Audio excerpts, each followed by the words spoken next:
Welcome back to another episode of Industry Talk with Brandon Andre, and I'm here in Paris with... Chazz, and I'm signed with Elite Models in Paris. And how old are you, bro? I'm 21 years old. 21 years old. Okay, so let's tell them how we kind of connected. So I started seeing you on social media, on TikTok. I saw some of like your funny skits making fun of... Would you say making fun of models?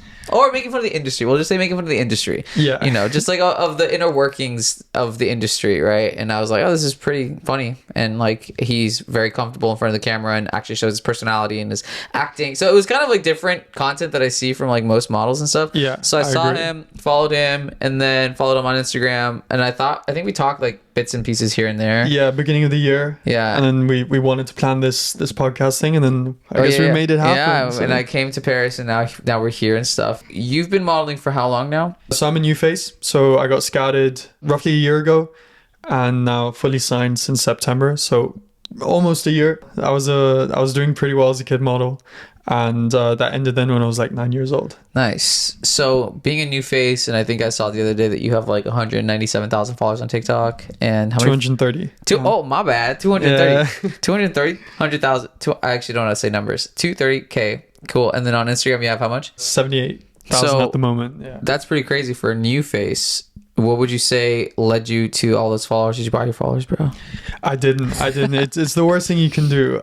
I guess the model POV skit that I did, the arrogant one, it was an accident to post it. So basically I recorded it as a joke because I saw this international student, POV, arrogant, and I thought, I've made the same experience with like models. Let me sit down in front of a camera and record it. And I recorded it, and I screen recorded the draft, and I sent it to my mother agent. I said, do you think I should post this? Because I didn't really want to post it. And he said, yes, go ahead, post it. Like any like social media video is always good for exposure. And I remember I posted it, and the next morning I woke up, it had like 500 views. It was so bad, and it was so embarrassing because for the first time ever, I sat down in front of a camera, I acted, and it was so awkward. It's such an awkward thing to do.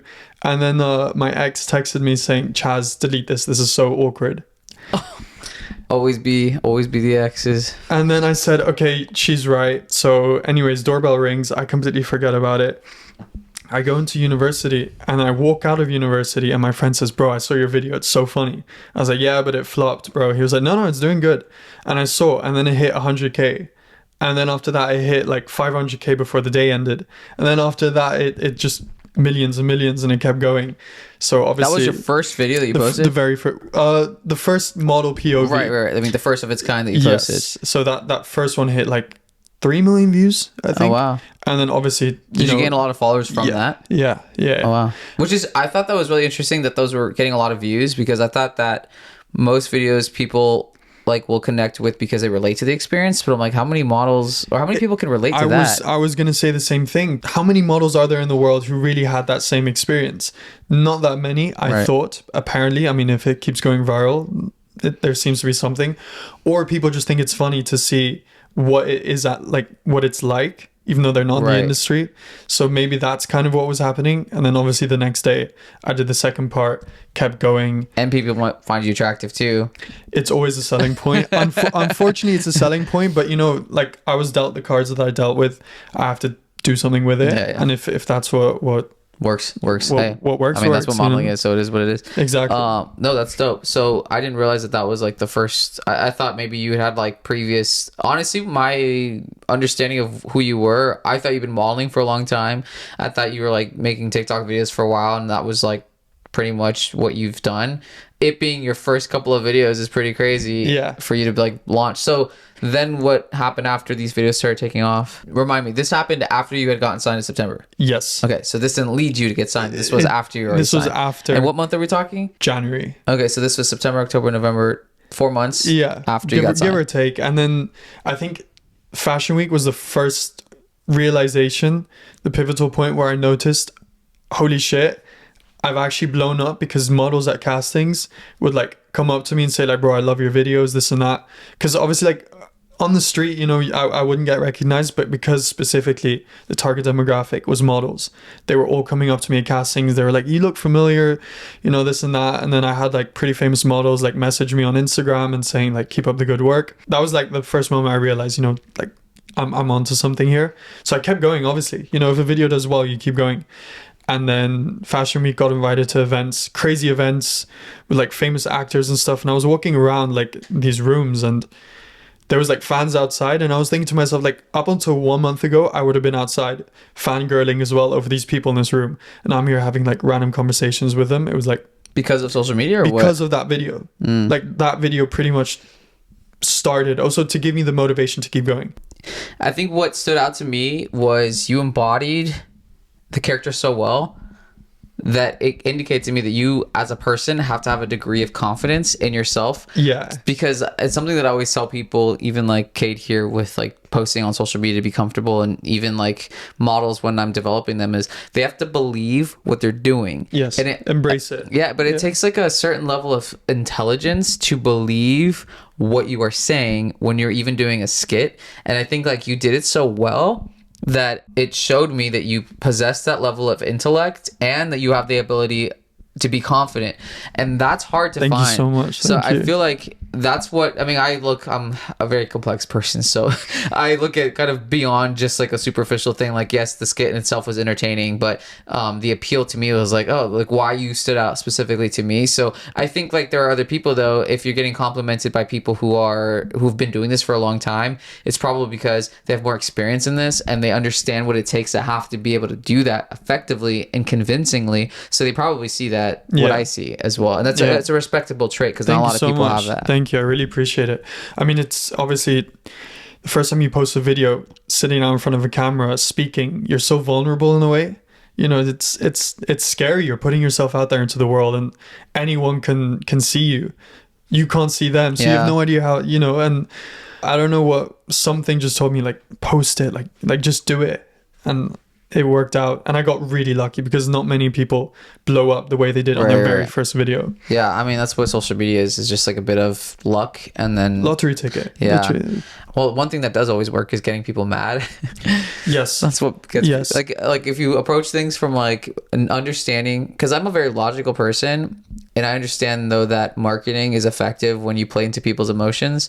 And so if you get people to react in a way, and that's why I think you were convincing, because you weren't likable Yeah. as that character. Yeah. But that was so convincing that it made people react to it because they're just like, ugh, like that's how they really are. Yeah. But that's the emotion that you kind of use in that tactic unknowingly, is like you were appealing to the emotional aspect of human experience, which no one likes. Like the one thing that people hate on social media is people who are arrogant and cocky. So you embodying that, which is So why I really put it in their faces on which is purpose. why, like, even with my Cannot Be a Model series, it's why I'll come at it with that tone and energy to like rage bait people, because I know that they hate that stuff. Yeah, exactly. I mean, I spoke with, do you know Stad guy on Instagram? He's like this pretty well-known influencer who makes fun of rich people. Like I spoke with him after the video as well at an event, and he told me as long as you can also get people angry but make them laugh at you, Right.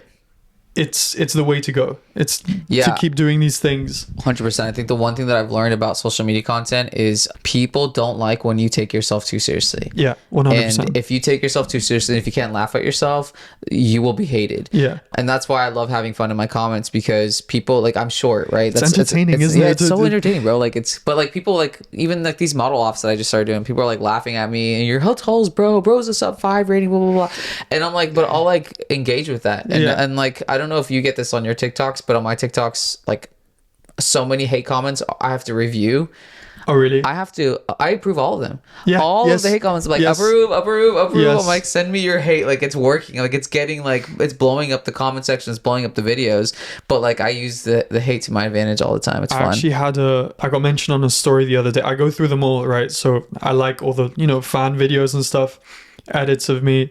And then I saw someone drew a picture of me. So it's like first like a video edit of me like on my TikTok, and then it cuts to him drawing me, and his whole account is him drawing influencers really badly. And he's making fun of them. So he's like drawing all their imperfections, like really standing out. And it had no likes, no comments or anything, but I commented, I tagged all my friends because I sent it to all of them. We were all on a phone call. We were having so much fun looking at the video. And I think the one thing is like, I genuinely don't care if I get hate. No. I really embrace it, if anything. It's a good way to get attention. It's a good way to market yourself, I guess. Yeah, I mean, like I said, as long as you're talking about me, that's all that matters, you know. And There's no such thing as bad publicity. right. Someone, I think, was it Connie who said that, or someone said that? I don't know, but it's definitely true. I had a conversation with Sam, who's on social media, and she gives a lot of social media tips, and the podcast doesn't drop yes, with her. I think I know who it is, the blonde girl. Yeah. Yes. So I did a yes. podcast with her before I came, and it hasn't dropped yet. But we unpack like social media and stuff, like kind of like how her audience reacts. And at the end of the day, it's just like put yourself out there, create the content, regardless of what people are going to say, and use the hate to your favor, and not being afraid of that. Because I even had that conversation with Greg Chan. Like Greg Chan, actually, I don't know if Greg Chan gets hate the way that I do.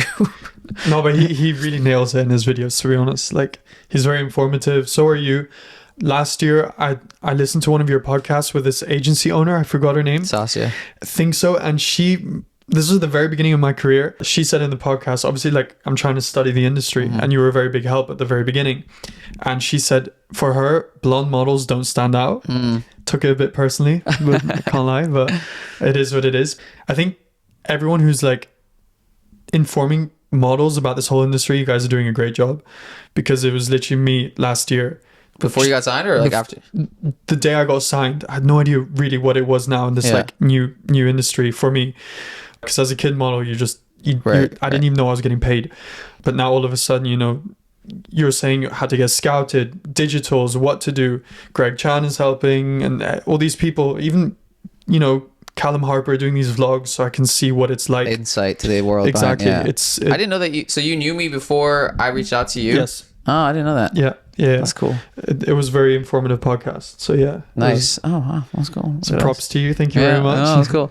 How has what you've built kind of translated into your actual modeling career beyond followers? Because, I mean, you did say something. You did say that you got invited to events during Fashion Week because of your audience or because of these videos. Yes. So that's one way that it's benefited you. What about actual money, bookings, like jobs, and how the perception is of you now that you kind of have a in little terms bit of doing hybrid campaigns with social media and modeling?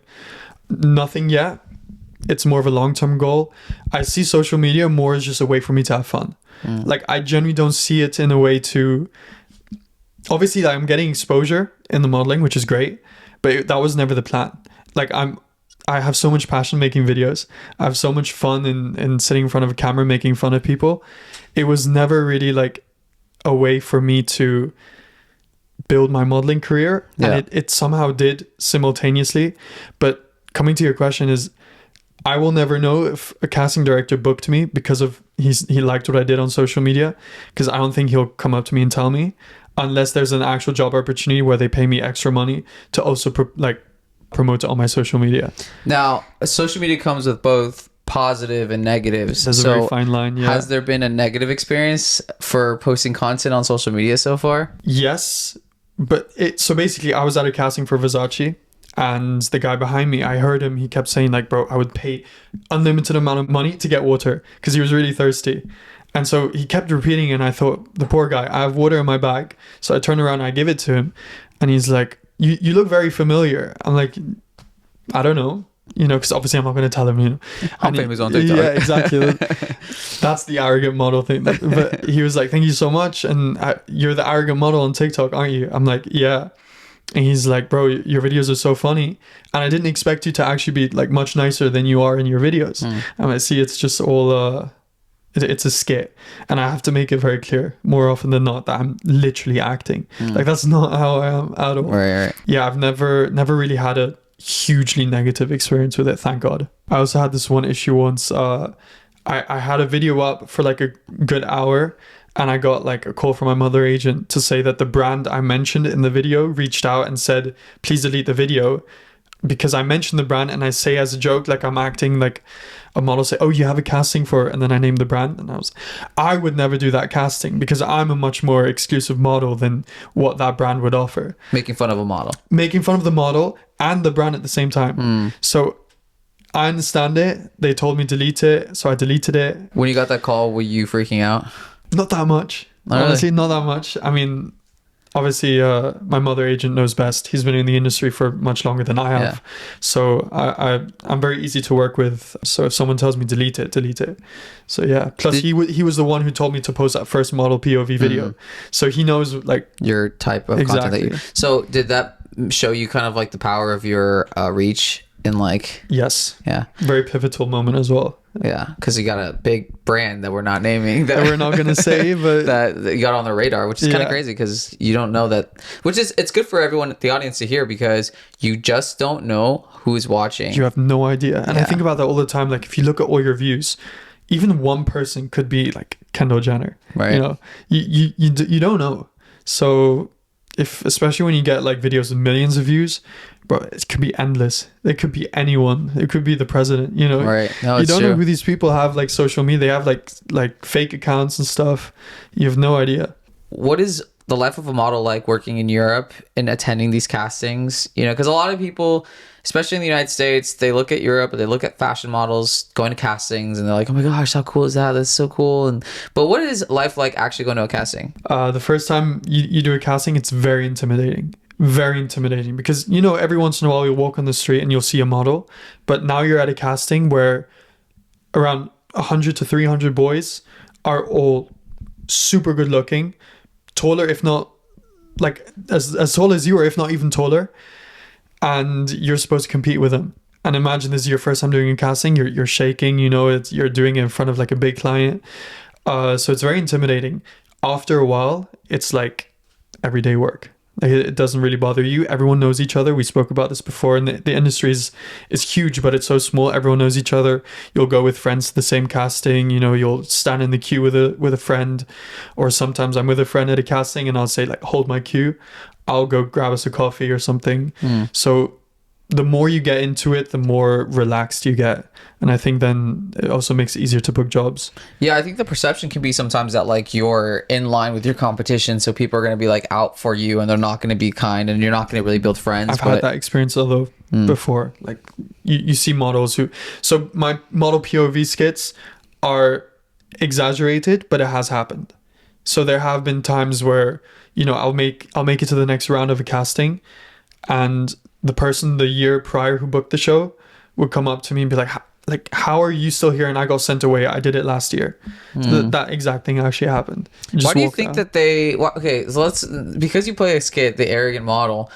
I mean, you've not been doing this for like an extensive period of time, but I'm assuming you've been around a lot of models and you've had a lot of conversations and stuff. But why do you think models get arrogant, knowing that most of them are poor, and they don't make a lot of money? So, like, what is the mindset behind someone that would get so arrogant at these castings? I mean, I don't think it's got anything to do financially. I think it's more just the fact that we all want it so bad. And if we see that someone has the potential, it does get intimidating. And sometimes if you've been in the industry as a model for longer and you see a new face come in, and you know how powerful new faces are, you know, they can book any job and steal it from you. I think they sometimes like to intimidate the new faces and, you know, like sit next to you and be like, you know, last week I did this, last week I did that. What about you? Fully knowing you're a new face and I did my digitals last week for the first time ever. They want to be better. They want to make sure, they want to put their foot down and say, you know, you're still a new face. I'm higher. I'm better than you. Yeah. But you don't think that has anything to do with like money and like how little there is in that space? Just because, like, you know, especially because a lot of these castings that you're talking about, most of the ones that are like 400Q people, this is for like fashion week, right? This Yeah. isn't for campaigns. Sometimes it's for campaigns as well, honestly. I mean, Really? that's what it's like in Europe. We also have castings for just casting directors. So it's literally just like a Meaning casting. casting directors. He's just standing there and that's it. You know, and there's also like so many boys and girls there at the same time. Yeah, because I feel like, you know, in one part it's like the name that they're trying to like build, but in another part it's like bills that I have to pay, and it's like everyone's vying for like money because Yes. it's like money. Modeling is not consistent, and so every At job all. really matters. Yeah. Like you would think, just because modeling for me, when I present it to people and talk about it, it's a cool opportunity. Yeah. Right? It's like you get to do modeling because of winning the biological Yeah. lottery, right? So it's not like you earned it. It's not like it's just something that you were born able to do, which is cool because it's like an opportunity, but it's not like necessarily something that you earned or deserve in a way, in my opinion, in that it's something that you'll obviously improve in. And yes, it is a skill set. And yes, people do become good at being a model, and it's a job at the end of the day. So it's a skill to respect. But when you think about the chances of someone being able to be a model, it's like, wow, like we get to do this as opposed to I did this. You know, it's like this Yeah. is a cool experience that we all get to do. And you would think that the mindset would be more like, I don't know, like Positive. yeah, 'cause it's like, oh, this is so cool. Like, look at us. Like, Yeah. none of us chose to be good looking. No one chose to be tall. Like, we all just kind of got it accidentally. Yeah. And now we're here and we get to like do this. And you would think that the mindset would be more like open and stuff, not like, oh, this is for me and me only. It's like, dog, you didn't do anything to really get here, you know? And especially because it's all about a look for the most part. Like, it's not really something you can control. No, you're right. But I mean, there is a lot of work that goes on in like behind the scenes, right? Like traveling is very exhausting, and then having to arrive on set looking fresh, exhausting. Having to get the measurements right is exhausting as well. And that's like kind of the things where we forget, you know, it's not just standing in front of a camera looking pretty. Learn how to pose. You have to feel comfortable in front of a camera, which is not as easy as it actually sounds. It's not, trust me, I've been developing models all the last 2 weeks, and oh my gosh. It is really tough. Yes, Even it is very difficult for models to like learn. It's not easy. Like you think that it's easy and it's just not. the posing is difficult depending on what the client wants. Sometimes you have e-com shoots where you're standing for hours, literally hours. That's tough as well. So it's not just winning the genetic lottery and just that's it, you know, you're done. You know, you really have to put a lot of effort behind it as well. You learn a lot about financial responsibility. You get paid months later, so you kind of have to calculate these things as well. You have to be on top of these payments as well, because no one's really going to chase after your Right. money. So that's all in your hands, or your mother agent, or if you have someone on your team. But yeah, there's been times when, you know, I forgot about a payment and I reached out and they were like, yeah, we'll send it. I think though, because something that I would tell my models as they like, because like I told you, I only have 2 male models that I'm planning to manage as their mother agent, like decorum and kind of, I have this concept of like winning the favor of people over. Okay. Winning the favor of people over, right? Meaning like if they're going to castings, I really want them to be the person that like is not the one that people are seeing as arrogant and like, but like would hand someone a bottle of water or just like is friendly. Because if I was a model too, I would see like these castings as an opportunity to build a community and continue to build like who you are. Because like a lot of people here are like new in town, they're not even from here. Like let's just get together and go do something, and like let's go to this one place or just do something fun and build a community so that like, you know, when we're at a casting, it's professional, it's a job, but then after that, like let's just hang out and have fun, and that way none of us feel alone and we all can just build some camaraderie. Agreed. And just like have Agreed. fun and stuff. Like that's what I would want to put in my model's mind and anybody that's watching, because that's what I would do. That's what I'm doing in London with the Model Mixer. That's why I've had a lot of success doing social media, is because I approach things from a community mindset and not like only looking after myself. I mean, at the end of the day, it's not really up to the models anyway. Like the casting director is going to book whoever they book. What are some things that you would advise my models, okay, to look out for when they're attending their first castings? Like what tips do you have and what should they look out for? Don't act desperate. That's the biggest thing ever. I mean, we all want the job, but don't act desperate. Don't, you know, I've seen models bring flowers to casting directors. Can you believe that? Like a gift, like as if that's going to get you the job. I've seen models, you know, put down other models in front of everyone. Just be very calm, honestly. What do you mean put down, like just in line and stuff? The POV model, arrogant model skit, you know, really making them feel less worth. Just know that if you got invited to this casting, they're already seeing something in you. So take that already as a huge compliment. When I go to castings and it's a big brand, I've already pretty much won the job in my mind. Because for me, it's such a huge thing that a brand X, Y, and Z likes me and sees the potential in me. That's already enough for me to make my week. So, you know, really look at the positives. So that's the advice I'd give your models. Look at the positives. You're going to a casting. They already see the potential in you. Don't act desperate. Right. That's basically because I mean, at castings, there's really not a lot to it. There's definitely harder jobs out there to try and get, but you're just standing in front of a camera and then walking. Don't overdo it. The casting director will see the potential in you regardless. So yeah. Do all castings require the same thing? Like, is it a walk and a like some digitals, or what goes on in different castings that you've attended? The majority of them take a picture and then ask for your comp cards and then a walk.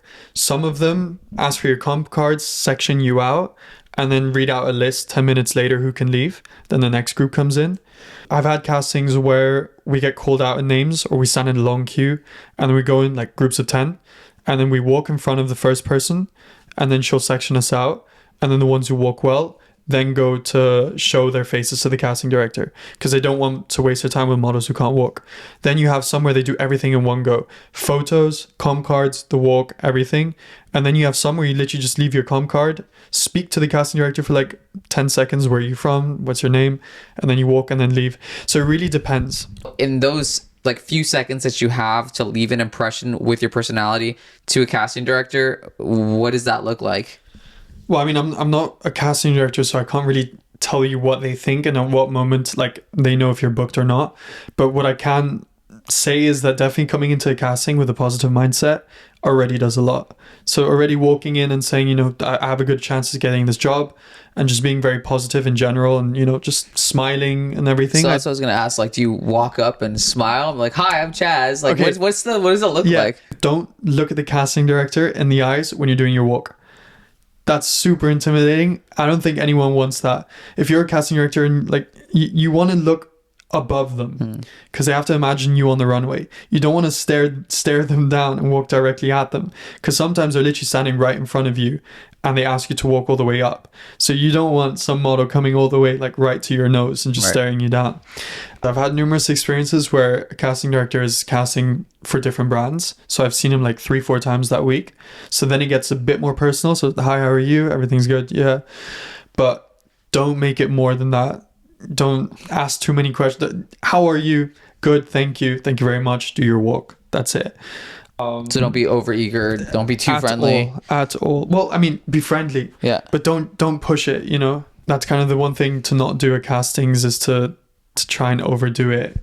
Now, talking about the walk, because it's another thing that, you know, a lot of new models, where do you learn your walk, and how do you know if your walk is good?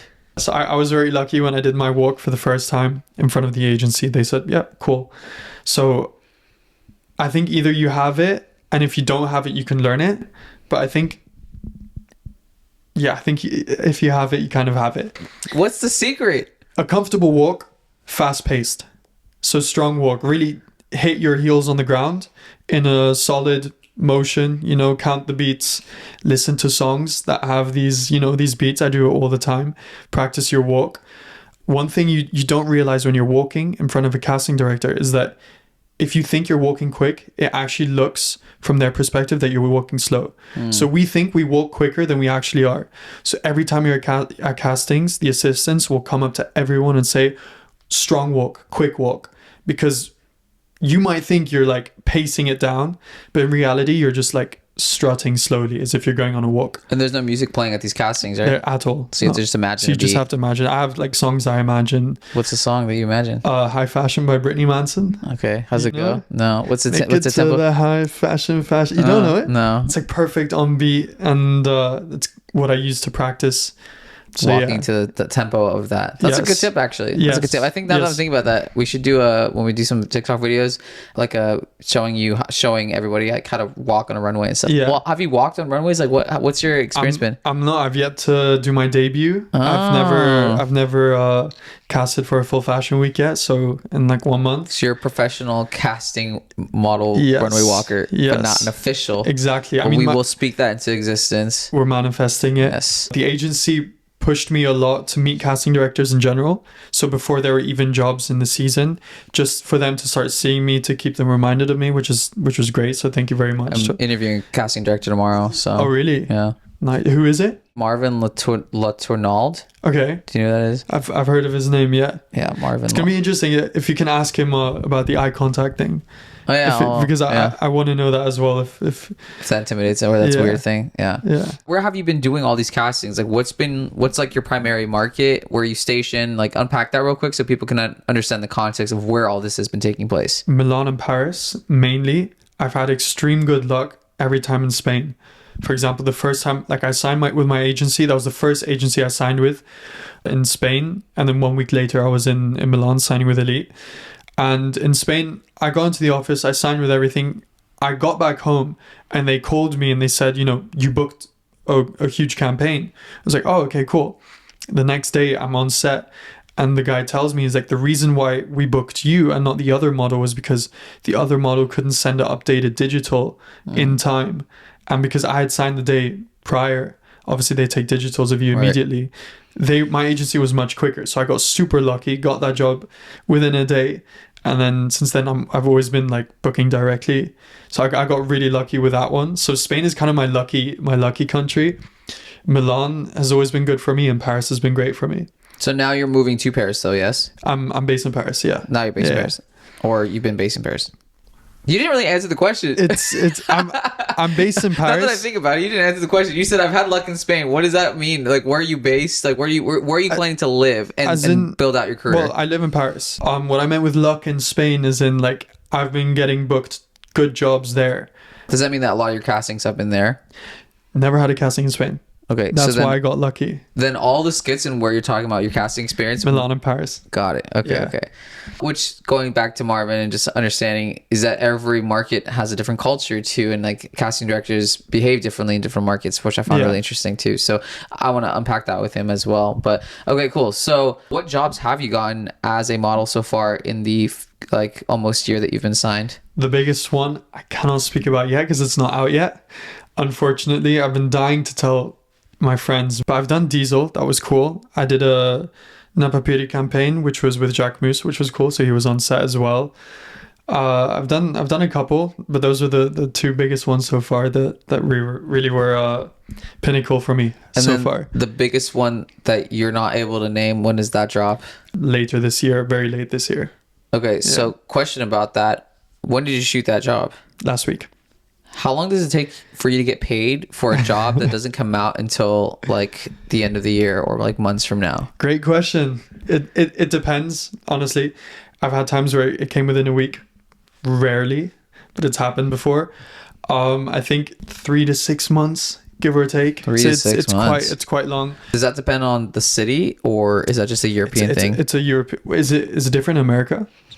In the United States, my understanding is brands have up to 90 days. Okay. And then after that, like, that's not like you have, I think law is like 90 days. Right. So that's 3 months, I think. So they get 90 days, but then I've had agents tell me that they also do loopholes to kind of extend it. Cause I don't know if it's 90 days, like Monday through Sunday, or if it's like business days. So there's like a whole thing, but usually 90 days is the thing. Well, I've had times where it's taken 6 months.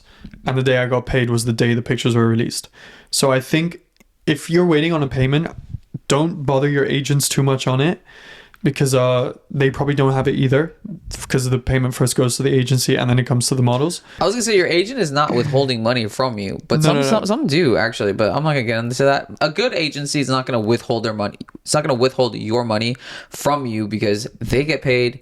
Typically, they say, when you get paid, we get paid. So if you haven't gotten paid, that means that they haven't gotten paid, unless they're a shady agency, whatever. But that's usually like traditional standard. So that's why it's good that you tell people, like, don't bug your agents for the money, because if they had it, you would have it. But word of advice as well, don't bug your agents about why you're not booking jobs. Don't go to your agency every week giving them a cup of coffee saying, hi, how are you? Just because of the sole purpose that you want them to remember you and to like put you in for options. They remember you. They sign you for a reason. You're on their wall. Your pictures are on the wall, so they're not going to forget you. And that's when you start acting desperate as well. So that's also a piece of advice for your models. And how did you learn that? Did you learn that from first-hand experience, or just from like... No, I learned that through rumors from some models telling me, this guy does this and that. Don't do what he does. That's what's good about being in Europe and doing modeling, is because when you go to all these castings, you meet models and you get to hear like everyone's experience and stuff. So... Because, I mean, I think, like, I've told models to, like, because I have a concept of winning people's favor over, it's like, how do you stay memorable in the minds of, like, your agent and ensure that, like, you're kind of, like, checking in and kind of being relevant in their mind? Because, you know, a lot of models just sit back. A lot of models are afraid of their agents. They don't even, like, know how to build a relationship with them. So I think it's, like, learning the balance of, like, how do you build a relationship with your agent while not trying to make yourself seem so desperate and doing all these things to, like, make them not forget about you because you're so desperate to be remembered. Do you know what I'm saying? It's such a difficult thing, because you can't overdo it, but in some way you have to try. You know, social media. Pretty much the answer to it. please, if you're a model and you're doing these vlogs, make them more interesting. I've seen some models do these like, hi, Day in the life. I'm a model. day in the life. This what is I my eat. coffee, and then I went to casting, couldn't film anything at the casting, and then I had this, and then that's it. And they didn't even show their face. You know, Yeah. make yourself more interesting. You know, it's difficult. I understand, but if you're gonna do it right. And if you can't do it, maybe don't do it. Right. Don't ruin your image. Right. But that's a good point, because usually when we talk about social media, it's about like how to attract brands, or if you're a new model, it's how to get scouted. But it's never really like, how do you maintain the interest of your own booker using social media? So I think that's important to remember. I heard someone on TikTok, I think it was Greg. He said to make your Instagram less model vibe, like don't try and post too hard in your Instagram, because if your bookers follow you on Instagram, don't try and like act like it's in your digitals. Also show your personality, show if you can play an instrument, you know, show the different side to you, and that will stand out to them more than just you posting your work and calling it a life, you know. Yeah, I mean, that's kind of what I told models too, and I made a video about like it's hard to find the balance as a model making model content, because it's not necessarily something that majority of people can relate to, and honestly no one cares about, this is what I eat in a day as a model. Yeah, like maybe tell a story. The mogger might, because they want to look like a model, and that's like based off that's like their whole like identity. Yeah, but like I think the hard thing as a model is, and you've done this well, and Callum Harper does this well, but it's like, how do you create content as a model without reminding everybody every day that you're a model?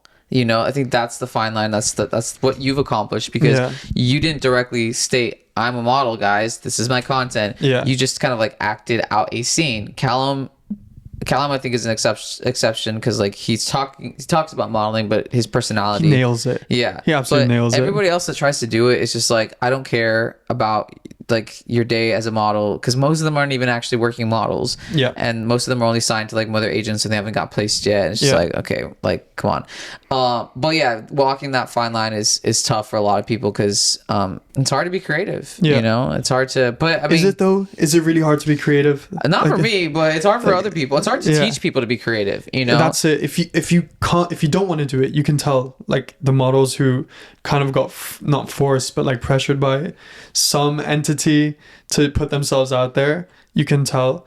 So if you can't really embrace it, if you can't sit in front of a camera, do yourself a favor, maybe don't. Well, do you agree with that? Or invest in being coached and trained how. Because like my models, I started them off on a 30-day selfie video challenge where they had to post on their stories every single day for 30 days straight, talking directly to the camera. And I had to challenge them. I told them, okay, like today you're gonna elicit a reaction, so say something controversial. Yeah, post a story poll to get people engaged and take an action on your story. Like all these different like methods of like getting people to react, but also like putting themselves on camera and pushing them. Because I'm like, look, the only way to get to the top in this day and age is to have a social media following, because numbers matter. Your audience is everything. Your audience is leverage. So this is what this is going to look like for them. And it is a process, and it's not everyone's going to be me, not everyone's going to be you. Like for me, it's so natural to make content because that's just my personality. Yeah. But I do have to say that the best way to get someone to be effective at making content and being creative is being fearless. Speaking about that, the one thing that really helped me was before the whole social media thing, I was in a long distance relationship. We couldn't really communicate because we were so different time zones, that I started making vlogs for her of my day. Not only was I learning how to edit properly, I was also feeling so comfortable in front of a camera to a point where just for like my ex-girlfriend's vlog, I would walk around in the city holding the phone up and just like as if I was like a YouTuber with millions of followers. Right. Then came the viral video. After that, it was pretty much prepared. easy. You're prepared. But without even like thinking about it too far. But it really and that's helped. why I like to like push people out of their comfort zone. That's why I'm the kind of person that if we're out in public, I'll probably like even with him, this is something that I do, which is so fun. He'll like, can you flick me up here in front of like the Eiffel Tower or in front of Arc de Triomphe? And I'll like take his photo and I'll do this, and then he won't expect it, and I'll be like, oh my god, it's him! And I scream as loud as possible, and Everyone's gonna everyone look starts at looking at him, and he freaks out. And I'm like, I want to do a compilation with like every city that we go to and stuff, because it's the funniest thing. But that's me, because I don't get ashamed or embarrassed. Like I feel like I have main character syndrome, where I'm just like, y'all in my movie, like y'all NPCs and extras in my movie, and this is my life. But it's really the only way you can become this person that has a personality, has an audience, because ultimately, this is why I tell people all the time, and this is why I even tell people when in London, we do like these street development videos where I go up to kids and I'm like, well, that sounds weird, but I go up to people and I'll be like, do you know, or show us your model pose. And if they don't know how to pose, like I'll help them develop them and stuff. But you push the, yeah. And then like what's cool about that concept is, and for everyone that's listening to understand why I do this, is because people are drawn to fearlessness. People are always going to be drawn to something that they don't have or they want to be. Yes. And if you can approach social media from that perspective, like I want to be that level of fearlessness where I can act out a skit and be believable, or I can walk in the middle of a street that's busy and do a runway walk, or whatever the case is. Like people aspire to be that. Yeah. And like the most effective thing that you and I can do is be that. Yeah. Especially in today's age, because another thing that's worked for me that I don't know if you've had the experience yet is not care about hate comments in a very direct way, because people will hate on me in the comments. And I know we kind of talked about that, but like I will troll. I'm a troll. So I don't know if you're a troll. Yes, it's so interesting watching these comments like on my page, and I actually have so much fun with it. I genuinely enjoy it so much. So I know what you mean. Like people, because the other thing that this generation I feel like is like seeking for, and why, and I actually did like a whole, I don't know, you should do this because it's really interesting. I did a whole like ChatGPT breakdown on why my audience has been receiving me the way that they have. Like I break it down like, why am I polarizing to some people and why am I like loved by other people? And like I did this whole breakdown showing, like telling ChatGPT like what my content is, what I do, what some of the comments are I get, and like everything. And then I get like a whole breakdown on like people's perspective of me and stuff, or perception of me. And one of the things that I know that it's really important is that this generation is so tired of people bending down to the mob. And like, you know, cancel culture has been such a huge thing, and everyone apologizing for everything, right? And I think what has allowed me to be successful in doing what I'm doing, and is I have never been that person. I'm not apologizing for my opinion. Like I will tell you to your face, you can't be a model, and why. And I'm not apologizing for it. And in fact, if you cry and weep and become super sensitive, I'm only going to tell you you're weak and sensitive, and you need to toughen up. So like they're not used to that. They're used to be like, oh crap, like all these comments are saying that I was rude or I was mean, so I'm sorry guys, next day I'm sorry I was rude. No, F that, F you, you're weak, be stronger, I'm gonna be who I am, and that's it. And like people love that because there's not enough of that. Agreed. Like I'm not gonna sit down and apologize for being an arrogant model on TikTok, you know? It's, right. It's not who I am, but it's who I am on TikTok. It's the bit. And if whoever gets that gets that, and whoever doesn't. But like it's not even, because I think for you it's not even just like the comments, because it's a public. The public is going to say whatever they want. They don't understand the context. They don't know like whether you're being sarcastic or not. It's honestly going to be your peers.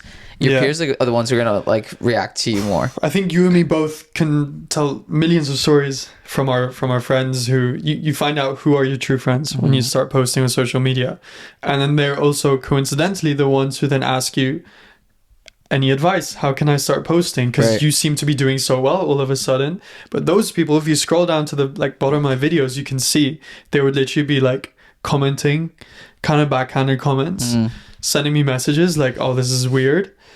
It's a funny contrast. I've hated that anytime anyone ever says, especially cringe, because I used to have this friend that would think everything was cringe, and then like he ended up getting on TikTok and becoming popular like I told him to do. But he was like, everything is cringe, and it would always piss me off, because I'm like, you're weak, you do not understand what it's like to be fearless. Like, do not chime into strong people's way of movement, because you're afraid to do something, you try to tear me down. Like, no. Like, this is why we're successful in what we're doing. We're building something, and you're watching. And that's what people need to understand when you try to do this. Yes, there is a risk. Yes, you are going to have haters. You are going to have people that are going to make fun of you, laugh at you, say all these things. But you have to understand that it's because they want to be you. Have you ever heard the saying that there are three reasons why people hate you? No. There are three reasons why people hate you. They want to be you, they're threatened by you, or you make them hate themselves. Yeah. So when you understand that, the three reasons why people hate you, you understand like, who cares about what people have to say, and get out there and post or create or just put yourself out there, because there's no greater feeling than being fearless and just like creating and because you see what ends up happening. Exactly. It's especially the whole social media thing. It was never even like in the back of my mind. It wasn't even in the back of my mind to do money or make any profit out of it. It was literally just, I saw that the experience I can have in the future with this and get invited to places, meet insane people. I can give you crazy lists of people I've met in the past 3 months. List the names. Who did you meet? Today's podcast is brought to you by me, Brandon Andre. If you're a model who wants to become a working model, then you need to enroll in my Model Masterclass today. In my online class, I teach models how to make more money by showing them how to manage their careers as a business. From getting signed, to building a portfolio that gets you jobs, to building an audience on TikTok and Instagram, then monetizing it, to learning how to win the favor from your agents and casting directors, to learning how to brand yourself on social media, and how to lure in brands and brand deals to increase your income as a model. Getting signed doesn't mean you'll get work, but learning how to run a business does. So enroll my Model Masterclass now by going to my website at brandonandrephoto.com. I've met not directly through because they recognize me, but I've been in the same events and same rooms and same conversations with Chuck Bass from Gossip Girl, which is crazy. Have you watched Gossip Girl? Yeah, well, no, but I know who he is. Vanderwoodson, the other lady who plays the mother. Okay. She was there as well. K-pop stars, which is crazy, but you can't really interact with them because so much security. These K-pop artists have like ridiculous amounts of fame. Like, it's what was the event, by the way? Show Me event in Paris. Okay, nice. So it was for the jewelry. And did you get invited to this because of your PR company? No, this was through my agency actually in Elite Paris. Because you have a PR company you said that you worked with? PR agency, yes. PR. Signed with them last week. So okay, nice. So that's cool. Okay, steps in the right direction. Nice. And they said, we proposed you for like to be an influencer at this event, and they said yes. And so I went. They were very kind, and I got to take a +1 as well. So I wasn't alone because that was the first ever event I went as like a influencer, as a famous celebrity, as a celebrity with like girls screaming my name and everything. Was that the one where you posted you out the window saying all these people are screaming? That was the hotel. Well, you know that was the influence as to why I decided to do what I did in London with the whole thing. Really? Because I saw that and I was like, oh, that's so cool. I was like, I need to get a video of me. That's a school. Really? Yeah, they were on a school break, and my friend, I flew him out from London to come to do recordings for me. Yeah. And I was like, bro, just hold the phone. He was like, what do you want? I'm like, don't worry about it. We need to film this right now. I opened the window. I'm like, guys, I really don't appreciate you coming to my hotel. Someone found out my address, and please, like, give me some privacy. Yeah. And he like pans it out to like this huge crowd of like kids, and like I was like, guys, like too famous, and just absolutely milking it. Like, absolutely just, like, I don't know if when you're a content creator, you see an opportunity, you seize it. No, I mean, but so I watched that, and I knew, because that wasn't like, they weren't actually screaming at you, right? They were were they looking at you at all? I think I kind of got some people's attention because I was like standing out the window. Right. But so I saw that and I was like, oh, that's so cool. And I'm like, I need to do this. I'm like, I need them to actually scream for me. So I told him it was like one of the shots I want to do at the London Model Mixer is like out the window, and then like so that's what inspired that, and also because it's cool to be able to have people screaming. Crazy. I want to touch on that as the fact that my videos inspired you. Yeah. Which is like, already for me, if I can inspire like a couple people in my lifetime, it's amazing already. And the fact that like I've made already like lots of people laugh. Mm-hmm. It's already such a like this is literally the reason why I do social media. Right. I have so much passion for it. I love sitting in front of a camera. I love speaking. I love acting. I love making fun of people. Do you think you're going to get into acting as a result of every model wants to be an actor? Which is sense though. I mean, it's a good path. It's the next right step, honestly. So of course, yeah. Do you have an American accent down? No, it's going to be a Spanish industry. Oh, yeah. I'm going to do acting in Spanish. I feel like I have the chances there. ¿Me puedo hablar un poquito de español? Yo soy guatemalteco y nicaragüense.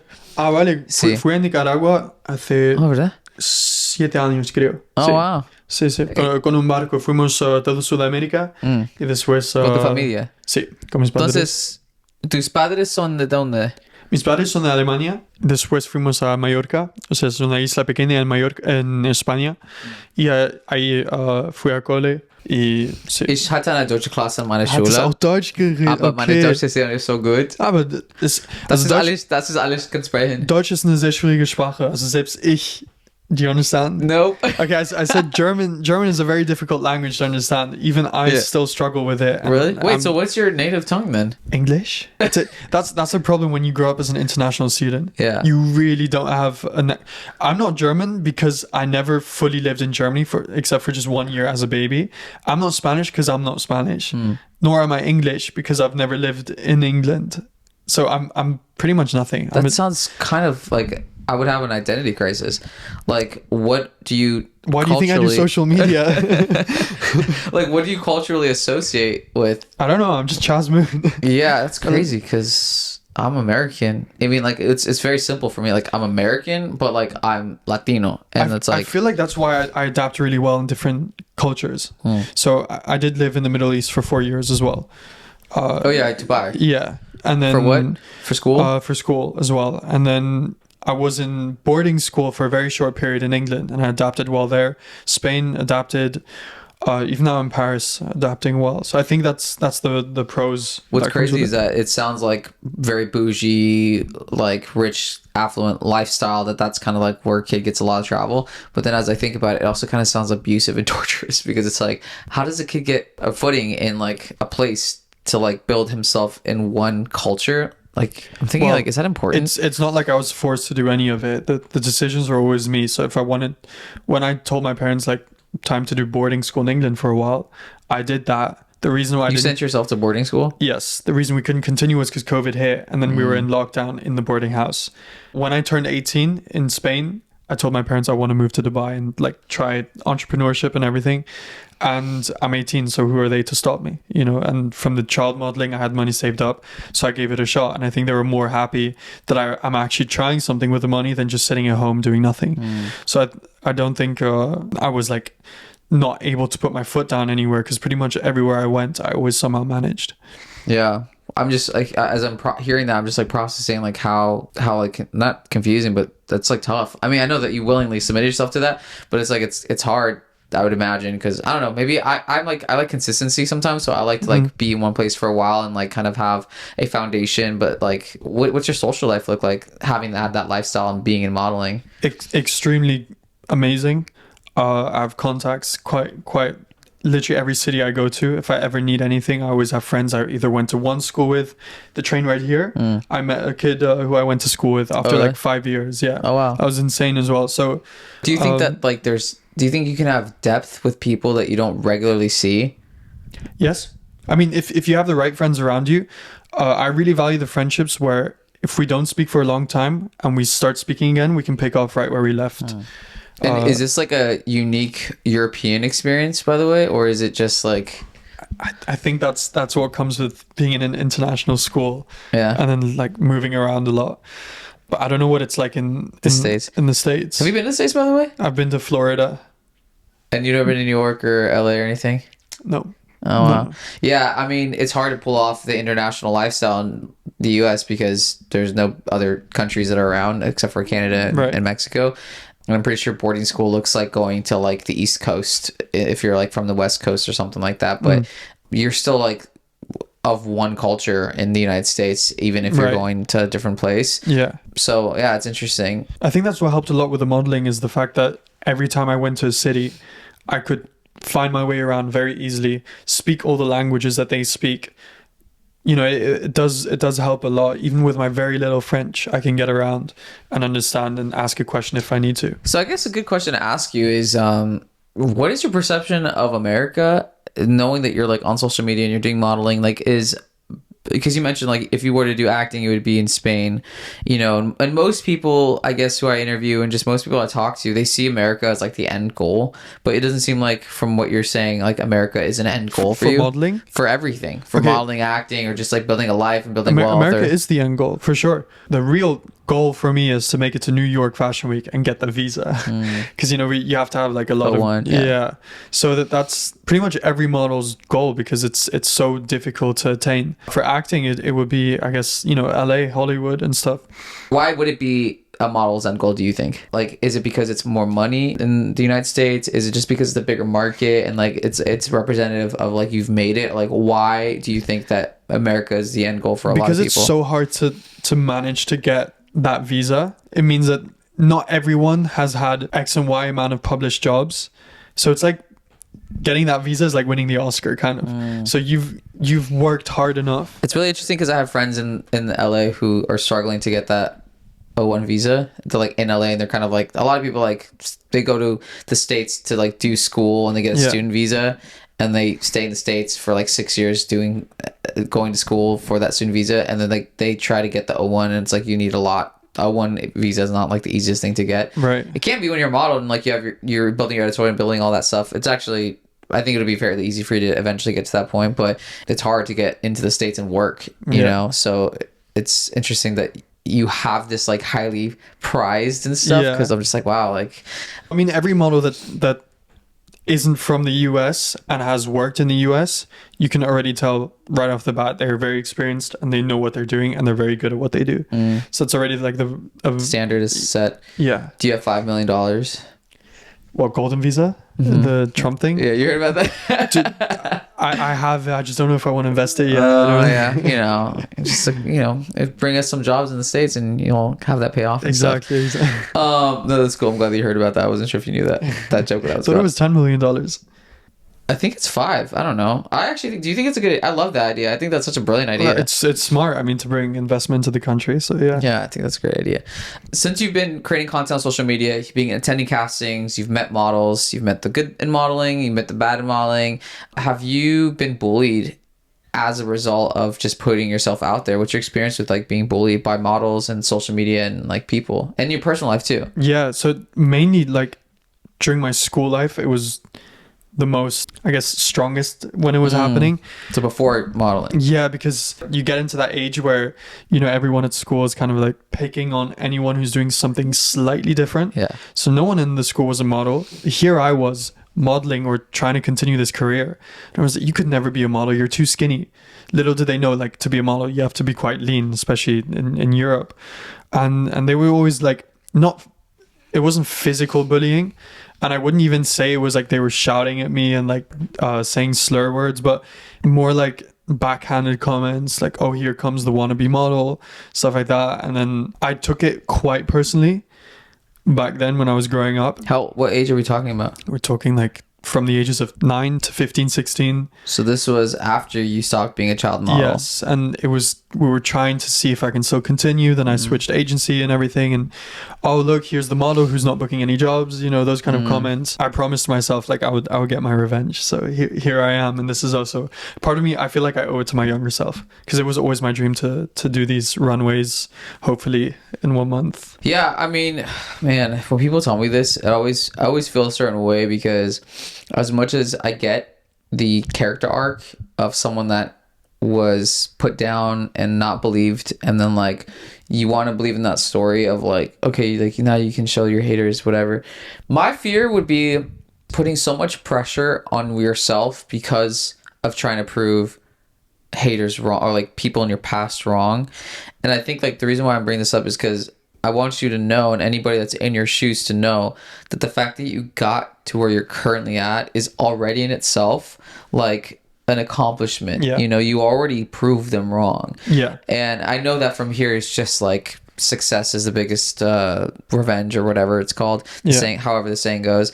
It's just that what I don't wish for people is to still have them, when you've already kind of proved to them that you're a model, to still have them in your mind, because then what if you don't get that job? What if then you have like more insecurity, or more, I'm not enough yet, because you're chasing like this constant trying to be bigger than what you were before to prove to these haters. I know that's probably not what you feel, but I always like to remind people of that, because I've heard this before with people that got bullied. It shouldn't be the only thing that fuels you to do this industry, and I agree, but it must feel good.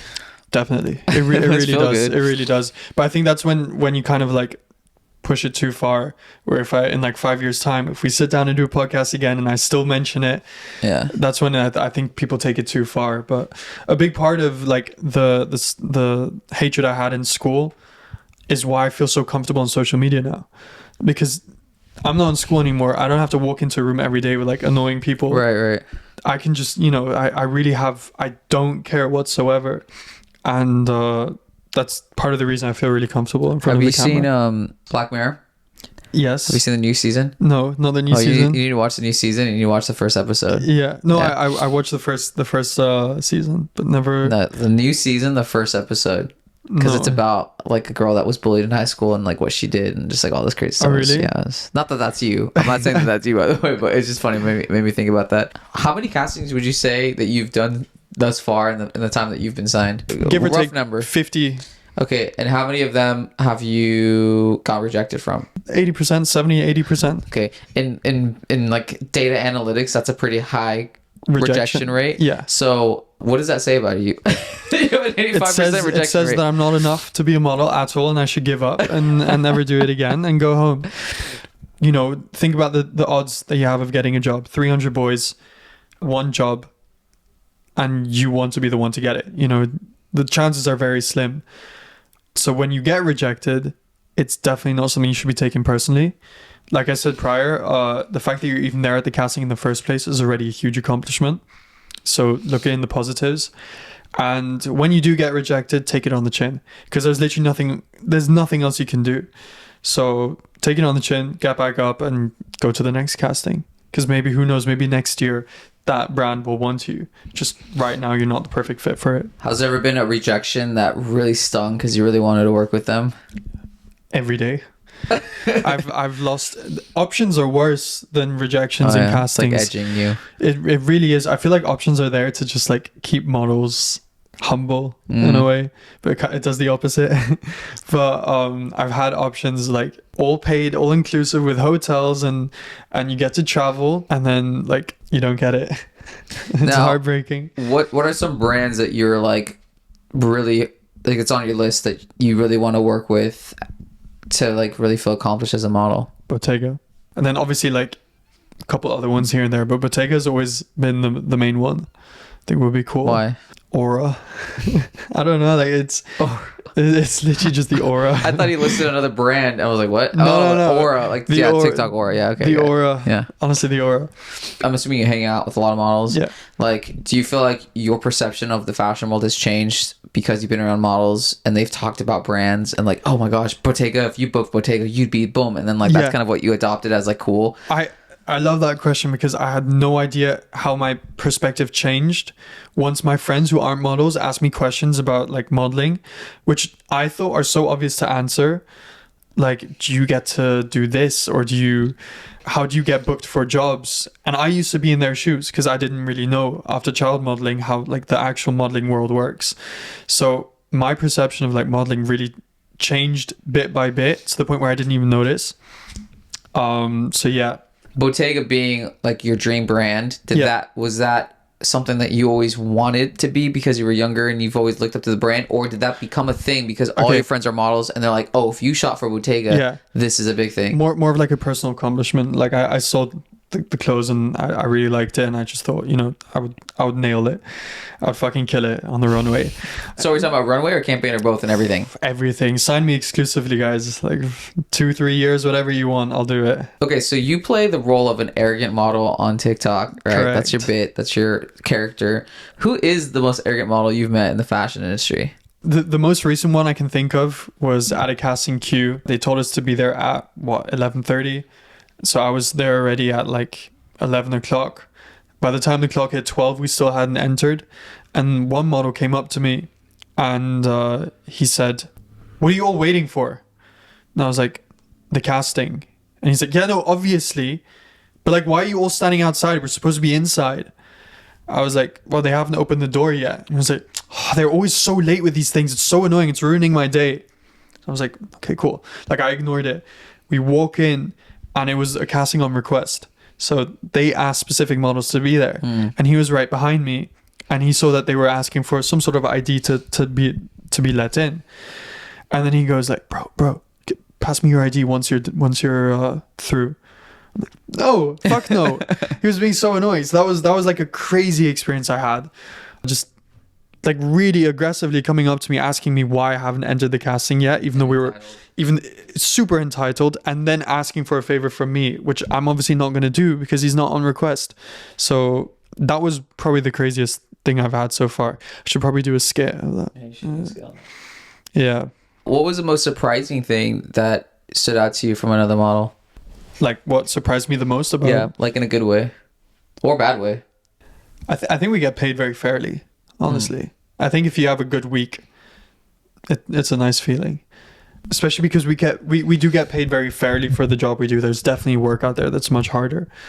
And I'm very blessed to be able to do this as a living, plus social media. I have so much fun with it. Do you make money from social media? Are you on the Creators Fund? Yeah. Okay, so I'm you on the make money Creators from Fund. Yeah. social media. I mean, it's not millions of dollars. Right. But like Any videos. like there's people who live on the streets, you know, and I get to do what I love and make a little bit of money on the side. So yeah. So modeling right now is your full-time job. Yes. So you're not working anything else. No. Is there a reason No. why? I just got my bachelor's degree. I've done 9 months of internship at a business already. I've given myself like 2 years time to really focus on what I want to do. And I'm still young, so I think Okay, so let's transition to talk about like living in Paris now, because you're planning to live off of modeling in Paris. Let's Yeah. talk about like the cost of living here and how practical that is to pull off. yeah. Listen, your payments come late, and you have to pay your monthly rent on time, right? What's the average here? For a studio, you're looking at like 1.2 to 1.6, depending Euros? on the area. Yeah. That's nothing. Oh my god! You know how much I'm paying in LA? Really? How much? I'm paying $2,700 a month For what? A studio? for a 1-bedroom apartment. Okay, It's a pretty nice that one, would but- that would be in a nice area. No, North Hollywood. It's not very nice. Kind of Yeah, good. I'm not really sure. But $2,700 is I mean is so I'm saying like 1.2 euros for you said studio for one Yeah, bedroom, but in not a good area either. which means a model's income needs to be what averagely a month. Well, it depends on how much they're eating, which I'm guessing not a lot. But Oh, and I have to talk to you about smoking too. I need to unpack the smoking culture. Here. Yeah. But okay, so what they should be earning, yeah, a month. at least double of what your rent is. Like at least double of what your rent and your costs to live in that apartment is, I think. Okay, 'Cause so it- here would be what, like $4,000 a month.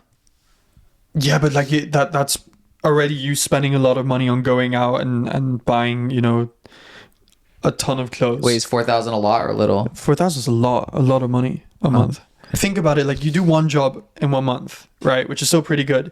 You have to divide that money up depending on how long it takes to get paid. Yeah. So if I get paid $4,000 for a job now and I get that money in 1 month, in 4 months, I have to like reckon with the fact that I can only spend $1,000 each month from that payment. What's a good question to ask on that note then is, do models have a hard time getting part-time jobs because they feel like it's beneath them? Do you feel like? No, not beneath them. I mean, my parents told me maybe to do it as well, but I just don't want to have that risk of Not being able to go to casting and all that.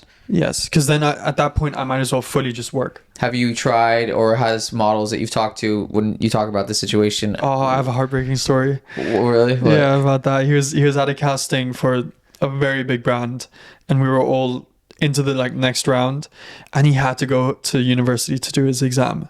So he had to leave the casting, and they said, you know, if you're not here until the very end, we can't cast you. So he had to leave, and he had very good chances of getting it.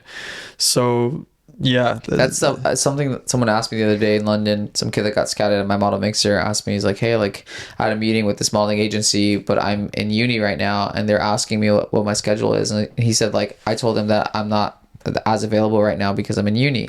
And they're like, yeah, well then it's not going to work out because you're not as available that we need you to be. We need you to be available like throughout the week and like all that. So what's your experience with availability in that regard? Doing university as well. I mean, I was full-time university student, which I didn't tell my agencies. So they didn't know I was full-time. I told them I was doing it online. But in reality, I would take a plane right after a class and then sometimes even come back right before class the next day and do that class with my suitcases in the room. So I really I balanced it out both. So I was full-time model, full-time uni student, and no one really knew. So I'm gonna speculate something about your life that it's not a bad thing if it's true. I know that people who will listen to this will perceive it as a bad thing because It's the internet. it's the internet. But it sounds like you have parents that support you financially. Here's the thing. My dad's an actor. So he knows, so pretty much the experiences I've made, he's making it on a daily basis as well, or his entire career. So when it comes to payments being late, it's the exact same in the acting industry. He knows, he'll be like, okay, here, I'll advance the money, and whenever you get paid, give it back to me. He knows that sometimes I have to catch a flight just for a casting opportunity that my agency won't advance, just to have a shot at like doing it, or renting out an Airbnb because the model apartment is full. So he's very supportive when it comes to that, because he knows exactly firsthand how it is. So I am very lucky when it comes to my parents' understanding with the modeling agency. And my mom, when she was younger, was a model as well. So she knows exactly what it's like. And I think they're just very proud that what I'm doing, and it's not like I'm sitting around doing nothing, you know. But so they do financially support you in some ways. When I need it. Yeah, which is not a bad thing. That's the point. Like I feel like people get crucified. Like, oh yeah, 100%. You can go to Dubai and fly and come back for a casting because you have your parents to pay. It's like those are good things, because who wouldn't want that? You know. But I want. I'm gonna get called a nepo baby, right? And everything. Which is fine. I mean, who cares? Like whatever. But like the point is that I'd rather you be transparent about that. That's what allows you to be able to do everything that you did. Because people who are listening are be like, oh, how are you able to be a full-time student and do modeling and do castings while you're like going to school in a different city? But don't get me wrong. It's not like them helping me is coming easy, right? So it's not like they go, yeah, here, we'll book you the flight. You know, I have to say like, can you please advance this? And they said, well, you haven't gotten the payment from the last time we helped you out. Where is it? No, I promise I'll help with this. I'll do that. I'll I don't know, do dishes or something. So they are, you know, making sure. Most good parents are wanting to, like, if I had a kid, I'll support them at the same time, teach them independence so that they're not turning arrogant and thinking that they're entitled to everything. It's like good parents usually do that, you know. Very few parents, well, I guess there's a lot of parents that just give their money to kids and they don't really parent them and stuff. But I just think, like, you know, I can't ever talk about how I became successful without having to be transparent about, like, yeah, I'm making a lot of money doing what I do, but in my 20s I lived at home until I was 29 and I didn't pay rent only for like the last 2 years. Right. How did that, I mean, that helped me financially, you know, get ahead. My dad had a space in his office in downtown LA that he gave it to me to make into a studio that I was able to build a business out of. So these are the things that, you know, most people don't have. I was privileged with that. Do I regret it or do I feel bad about it? Hell no. I love silver spoons, okay? I love me a silver spoon, but I'm going to earn it, you know, and I'm going to build off of it. I think that's like the telling sign. People should aspire to, if they have a silver spoon, to build off of that. Yes. And it's like, if you are someone that has been handed a silver spoon, but you've never built anything off of that, you are a loser who is undeserving of what you've been handed. But, you know, everybody wants a silver spoon, so whatever. But I wanted to clarify that because all your traveling, all the studying abroad and all the stuff, like, it kind of tells me that there is money in your family and stuff. Of course. That is helpful. And hopefully, because of that support, you do become big, you know, so you can pay your parents back for how they invested in you and stuff. I mean, it's not like I have debt with them or anything that they're going to, like... No, but paying back in the sense of, like, showing appreciation and gratitude for, like, you know, their support towards you. Okay, one thing I did want to ask you is smoking culture, okay? Because here's the thing, hot take, I think smoking is gross, and I don't know why people do it, and I especially don't understand why models do it, because your whole career is about your looks and your face. So my question is, why kill your beauty for a cigarette? We have a lot of time. Who? Models. Oh, okay. So we have a lot of time in between castings. We have a lot of time waiting for answers. We have a lot of time on set, sometimes during the lunch breaks. And then once we don't have the time, it's very stressful because we're literally just like running from one place to the next. So the cigarette, in my opinion, for models is just a quick way to like recharge. You know, what a cigarette does for you. It's a way to like breathe. And get really? a minute. Yes. Are you sure? I know. It's a double-sided. What's interesting about coming to Paris is seeing how much alive smoking culture is, because that's probably one thing that might surprise you going to the States is that people don't smoke as much. You guys vape a lot, don't you? Yeah. I mean, you guys vape here too, but like, we were walking around the streets and we saw these kids that were smoking and vaping and stuff. And I'm like, okay, it seems like it's very much a part of the culture here. But in the United States, yes, kids vape. Smoking, though, is very, very rare that I see. Like, it was shocking when I even realized it, that it's a lot less of an occurrence in the United States than it is in Europe. Right. For me, though, and actually weed is a big deal in like the US. I'm assuming it is probably here as well, but but to me, I see weed differently than I see cigarettes. Cigarettes just seems, I mean, probably both are harmful, but I see cigarettes as just gross because I've literally met people who have like cigarette breath, and it's like, how do you feel attractive? It's like inhaling. So that doesn't make sense to me, but it doesn't make sense to me specifically even with models because of how it affects your skin, how it ages people, how it dries out your skin. So I need to understand this rationality because there's probably a lot of models that smoke. And I'm judging all of you, so please let me understand this. We have a lot of time, believe it or not, when we're in between castings. Sometimes casting queues take hours, so it's a way to like keep yourself busy in a way. It's also a good way to socialize, to meet other models. Hey, do you have a lighter? Do you have a cigarette? And then when we're not when we don't have a lot of time, we're running around doing like crazy stuff under so much pressure. It's a good way to like get away from everything.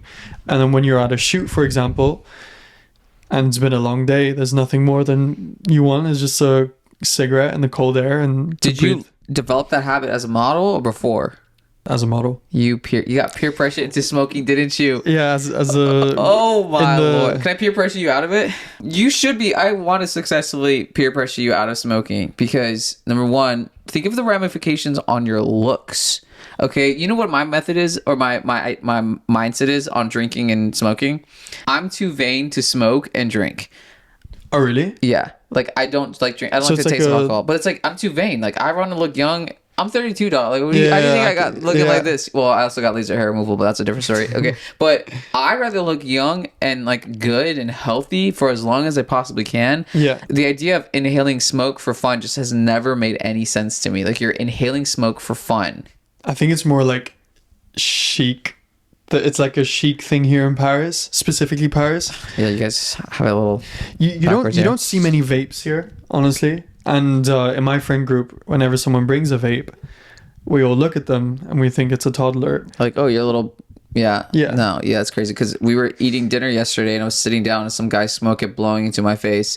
And in the States, that's rude. Like, if you were to smoke in front of someone. Of course, if I notice that the smoke is going into someone's face, I'll obviously like stick my hand like higher up or something. Right. I'll move around a bit. But it seems here so common that like people kind of expect you. Like it honestly feels like I'm in the 80s they're here. expecting you to move or something. Right. Like this, it's interesting, but it's also interesting because Europeans tend to be more about their health than like the United States. So it's also like, why you guys kind of have like some things. Yeah, I don't know. I really don't know the answer to that. Okay, I have a challenge for you.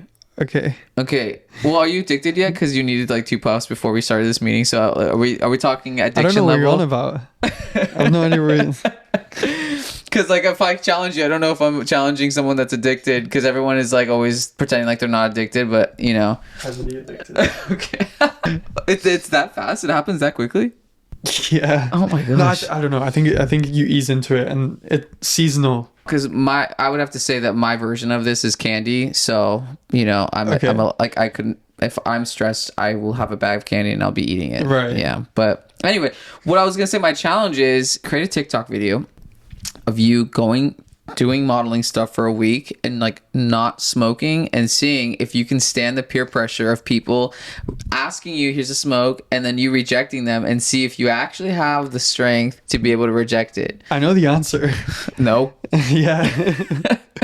No, I think I'll end up actually being an arrogant model. If you reject it? No, I'll you'll be perceived as that. Yeah. Why? They perceive people that don't smoke as arrogant? No. I mean, I'll end up acting like an arrogant model in person, in real life. Without smoking? Yeah. What's in these cigarettes here in Paris? I don't know. It's... You get that stressed? It depends on the season. Like if it's... Really? Yeah. You should try singing. That's what makes me not stressed out. Oh, I sing. Do you sing a lot? Yeah, I posted a cover. You did? Yeah, it's in Spanish. Is that what I listened to? That I commented? Do you speak Spanish? I don't know. Really? So you sing and you still get stressed out that you need a cigarette? Yeah. You need to sing when you feel stressed out at castings then. It's like, hello, how are you? Wait, so do you think that like smoking helps you be more sociable? Like, is it like alcohol? Like what's actually like the difference between smoking and drinking to you? Like, do you do both? Do you drink and smoke? It's a break. It's really just a break. But I mean, like, do you smoke as much as you drink, or do you drink more than you smoke, or like, what's your kind of thing? Smoke more than I drink because it's so much more accessible than alcohol. Like, for example, I mean, alcohol is accessible, but it's not like in the morning, you know, when you wake up and you need something, it's not like I'm going to go take a couple shots right off the bat, right? I drink water in the mornings when I need something. I drink water too. And a coffee. But do you worry about aging faster and looking ugly sooner now that you smoke? Now that you mention it. Yes, more peer pressuring it. Yes. I got recommended the book, what's it called? Do you know what I'm on about? How to Win Friends. How to Quit Smoking. Oh. And apparently it's like how to what? This is a story of like how to win friends and how to make friends. Yeah, well, it's like an argument. I don't know, something. Anyway. But yeah, I got recommended this book apparently on how to quit smoking, and apparently everyone I've spoken to who quit smoking read that book and they immediately quit. Oh, you gotta read the book. Have you started it? No, I haven't even bought it. I don't want. Oh, you know it exists. Oh, I know. Yeah. I'm gonna get him now. Bro. So I know how to quit. If I just Have you ever seen Smoker's Lungs? no. Oh, should we show you? Nah, I'm good. Yeah, I'm I see them on the cigarette packet. I'm gonna freaking peer pressure him right now. Smoker lungs. That's crazy. But no, I mean, that's what I would freak out about. Like, you could, like, imagine this, okay? Imagine Chazz Moon, who didn't smoke, and as he continues on in his modeling journey, looks young, youthful, beautiful. And then Chazz Moon, who smokes, and then by age 23, he's starting to have fine lines and wrinkles. His skin is dehydrated, and he doesn't look as young and youthful as he used to, especially because smoking is, like, killing a lot of his cells that are creating, like, vitality. He's losing his hair, is getting wrinkles, developing double chin. And that all could have been prevented if you just would have stopped smoking. Which future 25-year-old Chazz Moon But interests then you have top models who are still smoking to this day. Yeah, but they're gonna die soon and like younger because they probably have. Well, actually, that's not true. There's a lot of people who actually live a long life and they have smoked their entire life, which I don't understand. Do you think that they look good though? You think that when you see them that they look good? Who, the models who smoke? That are top models that smoke? Like, you really think, this is a good, do you really think Jordan Barrett looks good? Yes. Well, right now? Yeah. I think he had his prime, like, he passed his prime. But I think he's still a good looking guy. But I mean, like, he looks cracked out of his mind, in my opinion. Like, super skinny, anorexic, all the, like he did not look like he looked like 5 years ago. No, yeah. So some videos shock me. Mm-hmm. And sometimes I don't understand how no one notices. At what point does it stop with just smoking? Especially knowing that this industry, a lot of people, like, do coke and do drugs. Like, what's going to stop someone from convincing you, hey, bro, here's a line of coke to snort and stuff? I would never. But I why? think it's Jenny's, like, such a personal thing. I know I would never do something like that. Like, but what do you think the difference is? I think for me, it's just I'm genuinely really scared of other drugs. So I don't do weed. I can't do weed. Like, I'm so scared of it. Yeah. The only thing I can really do that's drugs is smoking, and then alcohol, if you want to consider a drug. Yeah, everything else, like, I'm genuinely really scared of it because I have a little bit of anxiety in everything I do, right? So especially when it comes to drugs, I would freak out. So you just don't know enough about the damage of cigarettes to not have been freaked out yet. Is there? You know what I'm gonna invest in Paris? Are you a therapist? I know. I'm gonna create like a pop-up museum on like smoking and like try to convince everybody like come through and find a lung of like tar. Like, you've heard of that, right? Like you're building tar in your lungs. Yeah. It's gonna make you harder for you to breathe when you get older. Yeah. Is it working yet? Have I convinced you just a little bit? Ugly. Just think about being ugly. Like, that's all. That's what I do. No, I mean it's like, I know it's not a good thing. Just like every time you take a puff, I'm gonna make myself get uglier quicker. What is it, like quicker. 5 minutes less of your life every puff? Oh, that's dramatic. Wow. Yeah, I heard that's a good one. that there's I a need to use that. statistic like every puff you take is like 5 minutes off your life or something. I might be completely wrong with the time, but I wouldn't use that as a marketing slogan to get people to stop though, because young people don't tend to care about their future because they think they live younger. Like, that's why a lot of them don't invest in retirement plans. But if I can convince young people that they will become ugly from smoking, then I think that's more of an effective approach. Speaking of retirement plans, please, models, put your money aside. Please save it. You never know how long you have in this industry. Yes, especially when you smoke. Exactly, but then you don't need a retirement plan if you smoke and you end up dying. You'll just give your money to the government. Charity, but no, I think it's very important to mention how many models I've met who spend what they earn Yeah, that's true. immediately on a clothing garment. When I think to myself, you're literally wearing like clothes every day for modeling jobs, Right. and you're spending absurd amount of money, like thousands of dollars on Gentle Monster sunglasses, Balenciaga shoes, because yeah, they're cool, but save it for now. Save your money. Just save it. And remind me, how much is a pack of cigarettes? In Paris, $15. Okay, and then how much does that add up a week? They're around $60. Okay, so that's about 100. No, that's $280 wow, a month. 240. 240. Yeah. See, it's already getting to his brain, guys. I'm So blunt. how much could that be in retirement savings? Plus put it into the S&P 500, There you 8% return a See, year. you smoking it doesn't even make business sense. You see, I keep proving. You get ugly, you get broke. It's a You're fun- right. You know what? You've convinced me. You've Thank actually you. convinced me. Thank you. See, and that concludes my podcast. No, I'm just kidding. That was the whole point there you of go. today. I've been wanting to speak into this. I'll probably make a video that's more aggressive and rage baity, so I can get a bunch of people pissed off. But I've always wanted to speak into the situation because it's never made sense to me. Like, it doesn't make any practical sense. Your whole entire business is based off of your look and how youthful you are. I'm gonna comment. I'm gonna comment on that one. He's gonna make like a POV actor skit. Some guy tried to make me quit smoking in Paris and stuff. POV, your Brandon Amato. Clarify something for me real quick, because Tyrone, I just had him on here in Paris, and he was talking about like what models make and what is taken out of their pay. Yeah. He was saying something about like 70% is taken from, like, you make 1,000, you only get to see 300. 70% goes to portion, like the agency takes 70%, a portion of it goes to the agency. I think he said like 34%, and then 46% goes to the government to pay for like healthcare and like Your taxes. and all that. What is it actually? What's the pay breakdown in Paris? Confirm that. So I'm registered in Switzerland, so I pay less tax, but I'll break it down in like Parisian terms. Well, I'm not necessarily taxes, but like, what does your contract Yeah. stipulate? What like? So let's just, you make $1,000. Yeah. How much of that do you see? I'd say half. So 50. Yeah. So break down the figures. So who goes to so what? immediately your agency, depending on your contract, what, like 20-30% they'll take. In the States, it's 20. Here's a little bit different. Yeah, so give or take 20-30. Your costs of do you have debt with your agency is always a big thing. So are you living in a model apartment? Did you ask them to advance a flight? Did you ask them to advance anything? Are you getting pocket money from the agency? Your advances will be taken off as well.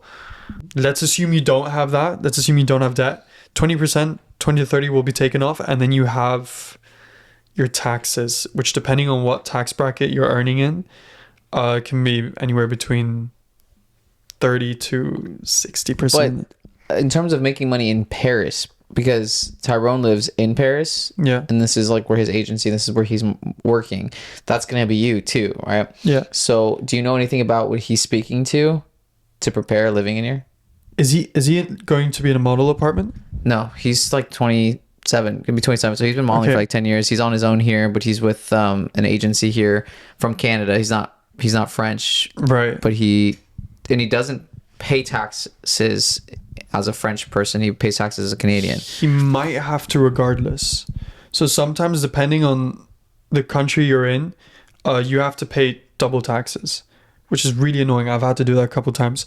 I did a job in Italy and my bank account was still in Spain and I had to pay taxes from both countries. That's what's confusing. Like, the US seems very simple because like you're making money in LA or New York or Miami, and it's like the markets are pretty simple. Yeah. And then when you get to Europe, the advantage of having all these different markets like in close proximity is really cool. But then it gets confusing because of all the money and like how much Yeah. percentage, what agency takes what. Like if you're signed in London and you have an agency in Paris and you have an agency in Barcelona, who books what? Like, So whoever gets you the job gets the 20-30% of your agency so fee. let's say Paris books you a job in London, your London agency doesn't get anything. No. Okay, No. but that means that the job you got in London gets taxed in Paris. In Paris. Or in France. Yeah. And that's what's kind of confusing because like as a model living in Europe, working in Europe, you have to be mindful of all of the different markets. And depending where your bank account is, you might have to pay taxes on what you've just earned. Crazy. So have you had a job in France? I'm not sure. No, not yet. No, Not no, a no. paid job yet. No. Okay. So you won't, I guess you'll know when you do, so you can understand like But it's similar to what would happen in Milan. I mean, if I work there, I would pay 20-30%. How come you say 2030? Why is there a range? Because I need to look at my contract. I A forgot. lot of you guys don't remember your contracts, okay? I generally forgot how much the agency takes, but yeah, and then whatever country I'm registered in my bank account, that country will take the taxes, and then depending on if I have debt with any Right. agency. So, I'd but have you were saying that you're paying taxes in Milan? Yes. Or Italy? Sorry, Italy. Yes, it's a kind of taxes where you pay in Europe if you've earned money, a significant amount of money in a different country. You still have to pay. It's smaller than what the normal tax bracket would be. Because I feel like you'd be shocked as a model then, like meaning like you get confirmed for a job, they send you the rate, and then like you take actually off 50-60% like right off the because bat. that would be like the first thing that I'd be interested in is like let me see the breakdown of the statement because I was told that it was 5,000, but I only ended up seeing $1,200. I would naturally be curious to see what the breakdown looked like, and that would help me understand. Like that would even encourage me. Like, what market do I even want to really work in? Because is it advantageous to work in Milan, for instance, if it's like not as feasible as it is working in London or working in all these markets? Like, I would want to know every country, like what the breakdown looks like for everywhere to see which area is like worth my time investing into. Which kind of because imagine that, like imagine like you're not making as much money in Milan and Paris, but in London you're making a lot of money, but your objective is to go to the States. So then my whole plan then would be, all right, I'm gonna tap into all these markets, not really from a money financial perspective, but just to build the editorial, the brands, just so I can get that O1 visa to get my ass to the US, so I can make real money where it's like very simple and cut and clear. That's kind of like how I would play it, and that's why I would want to understand like the different markets. And that's why I always check up with your agencies and ask for the statements of the payment, like the clear breakdown. Yeah. Because sometimes they don't; they just send you the payment. And I mean, fair enough. If you don't ask for it, they're not gonna send it to you. But yeah, I always ask for it. Just I genuinely don't remember right now. Yeah, no worries. Top of my head. Well, that's it, bro. You opened up and shared a lot about your life and your story and where you're at right now, and like I can't wait to see what's gonna come of your career in like Thank a you year, so much. 2 years. Likewise Thank to you. I only imagine you going up from here, and yeah, I'm excited for you, bro. Thank you so much. Congratulations. Like props to you for building what you're building, and keep at it, bro. You know, don't let anyone stop you. I know you won't. I feel like you have confidence, and I can't wait to see you a year from now, sober from cigarettes and all that, with good clean lungs, you know. I appreciate it. You're Thank you welcome. so much. Thank you for the kind words. Thanks for listening to today's show, and don't forget to hit that follow button to be in the loop when a new episode drops. Be sure to check out my model masterclass by visiting my website, brandonandrephoto.com, or by clicking the link in my bio on Instagram at @thebrandonandre.